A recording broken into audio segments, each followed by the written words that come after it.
ìjà máa bẹ́ẹ̀lẹ̀ nílé ẹjọ́ lónìí láàrin lọ́ọ̀yà Wùmí àti lọ́ọ̀yà bàbá Mohbad lórí ọ̀rọ̀ DNA náà ni o.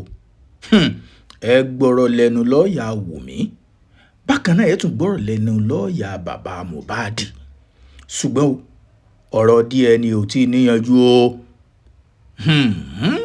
Kí ló fà tí ò tún fi tí ì níyanjú? Ẹ̀yin náà mọ̀ pé kó tó di pé màá lọ, ẹ má gbàgbé subscribe sórí YouTube channel kẹ́sì share fídíò ń play gbogbo fídíò náà fún yín. Ẹ̀yin náà ó wà dájọ́ ní comment section, ta ní ń delay DNA, ṣé Wùmí ni àbí bàbá Mohbad? Ẹnu àwọn lọ́ọ̀yà náà lẹ́yìn náà ó ti gbọ́.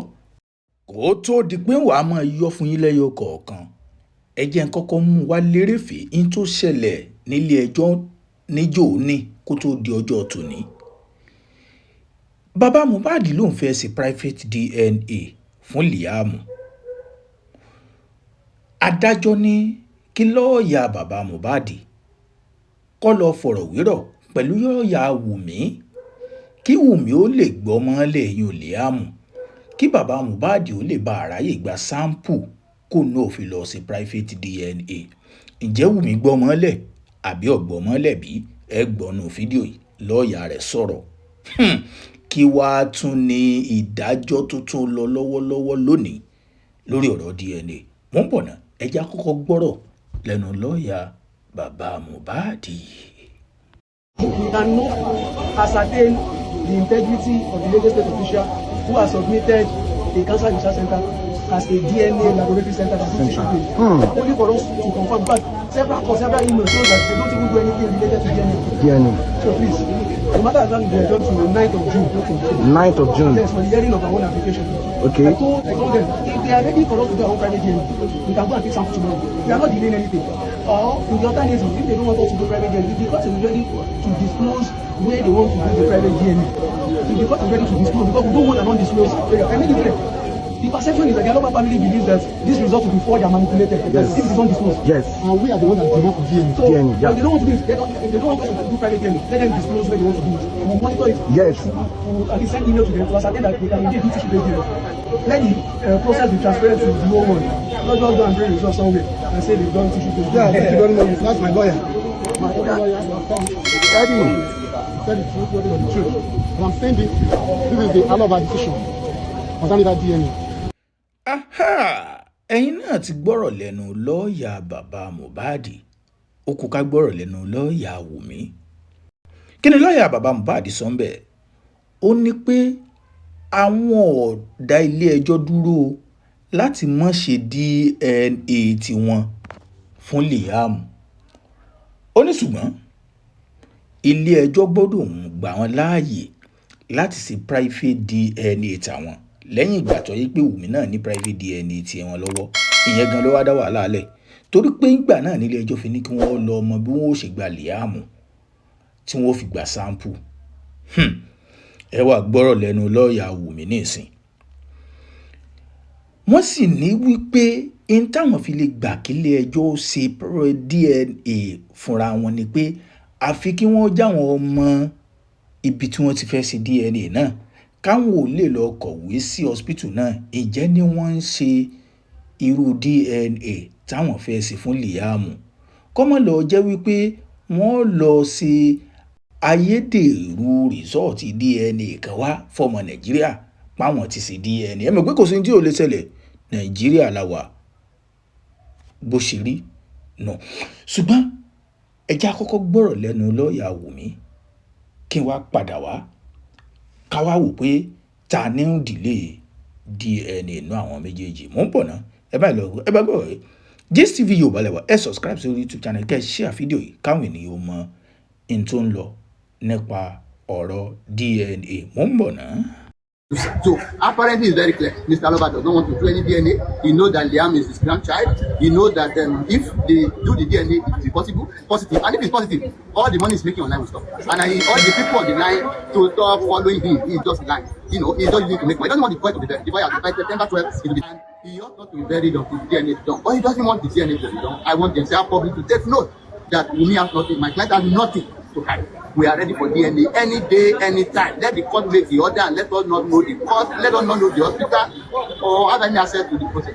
We'll just submit Liam for some. But they said they don't want that. They said you can give Liam to them. And this Liam that is not safe with them, that's why we cannot give Liam to them. It's not possible. Mo rò pé ẹ̀yin náà ti gbọ́n tí lọ́ọ̀yà Wùmí sọ. Ó láwọn ń tà wọ́n, àwọn faramọ́ kílé ẹjọ́ lọ ṣe DNA níbi tó bá ti wù wọ́n, táwọn ò sì ní í mọ̀. Ṣùgbọ́n àwọn ọgbọ́n bàbá Mohbad láwọn ò faramọ́ láíláí. Tẹ́ ẹ bá sì wò lóòótọ́, tá a bá ní pé ká wò ó. Iye kígun kìíní ọmọ ibi tí wọ́n ti fẹ́ ṣe, kígun kejì náà ọmọ ibi tí wọ́n ti fẹ́ ṣe. Ká lè mọ̀ lóòótọ́ pé kìí ṣe rìsọ́ọ̀tì ayédèrú ni wọ́n gbé wá.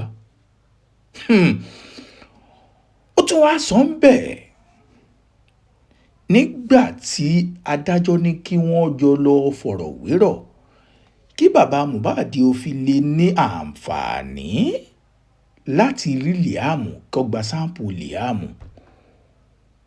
Ṣé gbọ́n tí lọ́ọ̀yà Wùmí sọ?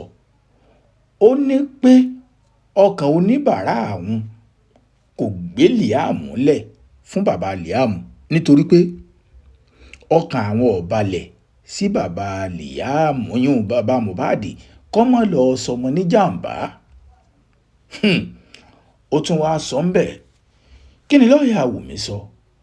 Ó ní pé ó dájú pé bàbá Mohbad gangan kò ṣetán láti sọ̀rọ̀ DNA, kò ṣetán látàrí pé ó ní pé ó fi ń gbowó níkànnì ayélujára. Ṣé mọ̀ yìí pé tí bọ́ bá jẹ́ pé bàbá Mohbad bá jólówó ni ẹ̀yin náà mọ̀ pé ẹ̀sùn míì túnú. Tó bá jẹ́ pé bàbá Mohbad ò fi gbowó ńkọ́, èmi ò máa rí wọn o. Ṣùgbọ́n àjọ ń gbé sọ́tún, àjọ ń gbé sósì. Ká fi lè mọ̀ pé tá a lẹ́yìn lérò pé ó ń dìlé DNA ẹja àjọwò ẹ lọ sábàlá àríwísí ẹ drop tìyín. Kí ni tó wà ńlẹ̀ báyìí ni pé kóòtù láwọn ọkàn lọ ṣe DNA wà níbì kan tó jẹ́ pé igun kìíní igun kejì wọn ò ní mọ ibi táwọn ti ṣe. Bàbá Mohbad lòun ò faramọ́, àwọn agun Wùmí faramọ́. Kóòtù ní dáa náà kò sí nǹkan tó burú bí kẹ́ ẹ ṣe private DNA, kẹ́nìkìíní ṣe private DNA, kẹ́nìkejì náà ṣe private DNA. Ṣùgbọ́n tí àwa lè ṣe ni pé ẹ lọ jọ bára yín sọ̀rọ̀ eléwọ̀n ọ̀kan kóòtù. Kí Wùmí, kí lọ́ọ̀yà Wùmí ọba Wùmí sọ̀rọ̀ kó gbé Liam lẹ̀ kí bàbá Mohbad ó lè gba sáǹpù. Ṣùgbọ́n Wùmí fárígá ó lóun ò ṣetán láti gbọmọ lẹ̀. Ẹ̀yin náà ń rí i pé ọ̀rọ̀ náà ó ti yà lọ́tọ̀ọ̀tọ̀ ń tó fàjàre o láàrin lọ́ọ̀yà Wùmí àti lọ́ọ̀yà bàbá Mohbad táwọn méjèèjì fi ọ̀rọ̀ jómi tó rọrọ̀ èèyàn nílé ẹjọ́ tí adájọ́ fi ń sọ pé court kí ló fẹ́ máa fa gbẹ́mi sí omi òtó. Àsẹ̀yìnwá àsẹ̀yìnbọ̀ ìgbà tádájọ́ rí i pé bọ́rọ̀ ìṣe ń lọ ọ̀rọ̀ yìí ò tún ní lè yanjú lónìí. Adájọ́ àgbà wa ní intaasi ni pé tó bá ti di oṣù tó ń bọ̀ èèyàn London 9 of June ẹ tún máa kóra yín bọ̀ wá sílé ẹjọ́ ká tún mọ ibi tí a tún ti mú un. Ẹ̀yin náà láti mọ̀ pé kò tí ì níyanjú báyìí o. Ṣùgbọ́n àwọn bàbá Mohbad ní in tó lè yanjú ẹ̀ ni pé kí Wùmí kó fọmọ́lẹ̀ káwọn gba sáǹpù, káwọn gba sáǹpù lára Mohbad káwọn lọ sọ private DNA. Tí ó bá sì lè gbọ́ ọmọlẹ̀ kò sí wàhálà. Kí ilé ẹjọ́ ó fi ibi tí wọ́n ti fẹ́ ṣe kí wọ́n fi hàn sọmọ Nàìjíríà báyìí káwọn ò lè lọ ṣe ìwádìí pé ṣé lóòótọ́ ni wọ́n máa ń ṣe DNA bẹ́ẹ̀ kó má lọ jẹ́ wípé wọ́n fẹ́ ṣe ayédèrú rìsọ́ọ̀tì fáwọn.